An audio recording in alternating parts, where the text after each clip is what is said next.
E aí, pessoal, tudo bem com vocês? No vídeo de hoje, a gente vai analisar Shiba Inu e Ondo, tá? Mas a gente vai dar uma passada rápida pelas altcoins que nós analisamos aqui no canal já. Pepe, Flock, Dog Go to the Moon, Ethereum e Bitcoin, tá? Essas 5 que eu acabei de mencionar, vai ser só mesmo uma passada rápida e depois a análise mesmo vai ser na Shiba Inu e na Ondo. Inclusive, se você assistir esse vídeo até o final e você achar que esse conteúdo ele foi relevante para você, aproveita para se inscrever no canal, compartilha, porque o YouTube entende que esse material ele é importante e ele acaba compartilhando com mais pessoas, tá bom? Então vamos dar uma passada rápida aqui pela Pepe, tá? A Pepe ontem nós analisamos, estava aqui no topo dessa LTB, linha de tendência de baixa. Inclusive, pessoal, tá? Se vocês acharem que alguma informação que eu estiver mostrando aqui no gráfico não estiver muito clara, às vezes um nível de Fibonacci, alguma linha, vocês comentem aqui, deixem nos comentários que a gente vai aumentando, né, altera as cores da linha para para vocês conseguirem visualizar melhor, tá? Como eu falei, a gente vai melhorando o formato e a gente vai melhorando a qualidade conforme vocês forem comentando, tá? Então, para mim, né, essa configuração tá boa, mas é porque eu tô aqui de frente, né, a tela de quase 50 polegadas, então a gente consegue ver muito bem, né? Apesar do óculos quase cegueta, né, dá para enxergar bem. Mas se vocês não estiverem conseguindo enxergar, tá? Por favor, comentem que eu altero aqui as cores, tá? Então eu mencionei que a Pepe ela vem pegar esse alvo aqui de 95, tá? Ponto 95. Eu não vou falar calhamaço de zero aqui, tá? A gente tem muita liquidez aqui embaixo e ela Pepe precisa corrigir essa estrutura aqui desse ponto, né? Desse ponto A esse ponto B aqui. Só que eu acredito que ela possa, né? Antes de vir pegar aqui, ela possa dar uma travada nessa região, ou seja, a gente embaixo dessa região aqui de 0,11, tá? A gente tem um Fair Value Gap aqui, tem uma inconsistência, um imbalance nessa região. Posso até traçar aqui um retângulo cinza, tá? Nessa regiãozinha aqui.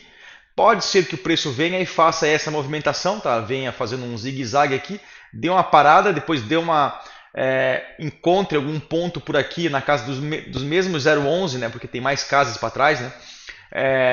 E faça essa movimentação pegando esses alvos que a gente vem traçando. Tá? Mas a princípio aqui acredito que um primeiro alvo interessante para Pepe seria aqui na casa do ponto 10. Tá? E depois ela faz aqui um pullback, para numa resistência e venha pegar 95. Mas caso ela venha pegar nessa região primeiro, quando chegar aqui a gente faz uma reanálise, porque a gente precisa entender como está a dominância do dólar. Se você não assistiu o vídeo da dominância do dólar, dá uma assistidinha no vídeo de ontem, tá? Que eu explico lá o porquê. Vamos ver como está se comportando lá a dominância, né? Quem sabe ela pare nesse retângulo cinza aqui, nesse Fair Value Gap aqui do diário, do 4 horas, tá? E dê continuidade de alta, dependendo da dominância do dólar. Se a dominância do dólar permanecer na mesma, a gente vai vir buscar aqui o 0,9.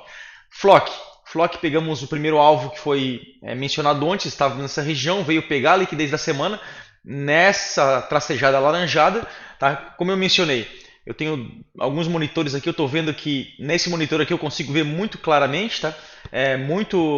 Quase não consigo ver, mas aqui eu vejo claramente. Se vocês não estiverem enxergando essa linha alaranjada aqui, por favor comentem aí que a gente aumenta, tá? A espessura da linha e a cor também para vocês visualizarem melhor, tá? Então rompemos aqui, todo o canal de alta tende a romper para baixo, foi exatamente o que aconteceu. Provavelmente teremos um pullback, uma correção. Essa LTA, linha de tendência de alta, que é essa cinza aqui que eu estou clicando em cima dela, ela pode se tornar uma resistência, né, fazendo essa movimentação aqui, né, e depois voltando a pegar o segundo alvo mencionado.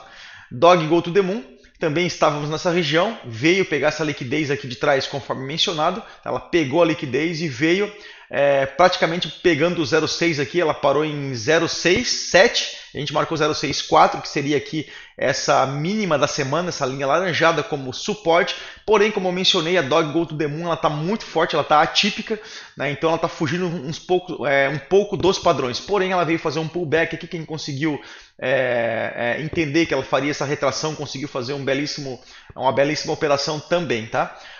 Também a gente viu o Ethereum, estávamos nessa região, o Ethereum veio pegar o primeiro alvo, quase pegamos o segundo, porém a gente precisa corrigir essa estrutura aqui, tá?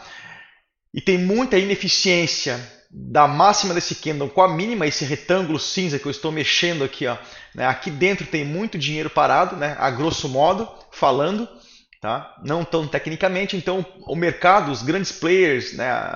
O institucional precisa recolher essa grana aqui, e é isso que eles estão fazendo. Então, muito provavelmente agora a gente venha buscar aqui o 3339 do Ethereum, tá bom? Bitcoin, analisamos o Bitcoin, estava nessa região aqui, e aqui tem muito suporte, muita resistência aqui, né? Tem muito suporte que, né, eu digo resistência que seria difícil de furar, mas se furasse essa região aqui onde tem esse retângulo, que eu vou também mostrar de forma como faz, né, a traçagem correta de uma linha de suporte e resistência. A gente não traça apenas uma linha, né, a gente tem que ter uma zona, né, de suporte, bem como uma zona de resistência. Isso a gente vai ver com calma, tudo certinho, tá? Então veio, furou, veio, buscou essa liquidez, já logo em seguida retornou, mas muito provavelmente a gente também precisa corrigir essa estrutura aqui e Bitcoin venha bater a casa dos 64k, tá? Ainda mantenho a minha previsão aqui para o Bitcoin, pelo menos ele vem pegar essa ineficiência aqui dos 4 horas, tá? Na casa dos 64 a 63. Beleza? Então passando rápido aqui pelas essas 5 cripto. Agora, analisando o Shiba Inu, olha só o quanto o Shiba Inu, desde fevereiro desse ano, não para de subir. Foi praticamente 400% e a gente precisa, de fato, formar aqui uma base de preço, tá? Para ter essa continuidade. Tá? Mas o que seria essa base de preço? A gente vem aqui para o semanal, só deixa eu ver se eu consigo apagar tudo isso aqui para não ficar muito confuso. A gente vem para o mensal, nos outros vídeos eu já falei, tá? Que a gente sempre quando vai começar a analisar qualquer ativo, independente de ser cripto, de ser commodity, de ser o ouro, ser euro, SP500, então, qualquer coisa que exista gráfico, é sempre ideal você analisar do macro para o micro, tá? Ou seja, do tempo gráfico maior para o tempo gráfico menor. Então a gente começa pelo mensal e tenta entender o que está acontecendo aqui. Então a gente fez aqui fundo, topo, né? Então a gente precisou corrigir essa estrutura aqui. Corrigimos, praticamente devolveu, isso aqui não é muito comum acontecer, devolver 100%. Como é uma meme coin, é uma moeda que não serve para nada, né? Então essa correção que teve aí nesses últimos meses, Shiba Inu corrigiu 100% praticamente, e agora ela está voltando a subir e ela precisa formar essa base de preço. Essa base de preço, ou seja, esse fundo ascendente é formado quando? Geralmente, essa base, eu posso até fazer um ponto aqui para ficar mais nítido, essa correção aconteceu geralmente quando o diário entra em nível de sobrevenda. Se a gente dá um pulinho aqui, ó, deixa eu dar um zoomzão aqui para ficar mais claro. Aqui, nesse ponto, deixa eu só dar um ESC aqui para não... Então, é exatamente aqui. Se vocês olharem, isso aqui é o índice de força relativa, esse indicador aqui. Ele entrou em nível de sobrevenda, tá? E depois que ele fez a quebra de estrutura, isso para uma análise institucional ou, né, um pivô de alta... Ou seja, aqui, ó, só deixa eu explicar aqui, ó. Depois que ele quebrou esse movimento aqui, essa pernada de baixo, esse pivô de baixo aqui, ó, só é que eu tenho toque, desculpa, até não gosto de fazer essas linhas tortas aqui, mas vou fazer para ficar melhor, para parecer melhor aí para vocês, tá? Então eu tenho um pivô de baixo, depois que ele quebrou essa estrutura de baixo, que ele fez esse pivô de alta aqui, formando aqui o choque, tá? Que seria a quebra de característica para análise institucional ou a quebra de tendência na análise técnica, tá? A gente teve um choque. Aí foi confirmada aqui essa quebra de baixa para uma de alta. Então, quando ele entrou em sobrevenda no diário, foi quando ele formou a base no mensal. E não vai ser diferente, deixa eu só dar um menos zoom aqui, não vai ser diferente nessa situação. O que a gente tem aqui? Ele subiu muito, vocês podem ver aqui, eu posso até traçar aqui, ó. Isso aqui tudo é ineficiência de mercado, tem muito dinheiro parado aqui. Então, muito provavelmente o institucional ele vai vir buscar essa grana que está parada aqui. E que pontos eu posso adotar exatamente para ter uma visão de onde esse preço pode parar? Foi o que eu mencionei. Então, eu venho aqui no diário, tá? Venho aqui no diário. E quando tem um alarmezinho aqui, se eu der 2 cliques aqui, ó, eu tenho um alarme já no RSI, salvo, tá? Quando ele bater aqui, eu sei que o preço está entrando no nível de sobrevenda. Então, muito provavelmente aqui, nesse candle gigantão aqui, ó, deixa eu aumentar aqui para ficar melhor. Então, aqui tem muita liquidez aqui de baixo, tá? Desse candle aqui, tem muito stop aqui parado, né? Tem muita inconsistência, como a gente viu, esse retângulo aqui é o Fair Value Gap do mensal. E aqui, traçando desse ponto a esse ponto, a gente também tem Fibonacci, são níveis importantíssimos. Então, olha só, aqui a gente tem 61 de Fibonacci, geralmente o preço ele tende a travar dentro desses níveis de Fibonacci. E é justamente um pouco abaixo desse candle aqui que eu mostrei aqui de 0, eu vou falar um número redondo, tá? Para não ficar falando esse monte de zero, tá?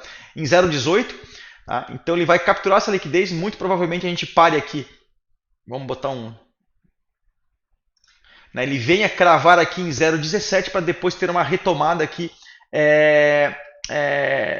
de alta, tá? Mas para que se confirme, tá, essa retomada de alta, eu preciso fazer a quebra de estrutura conforme eu mostrei, tá?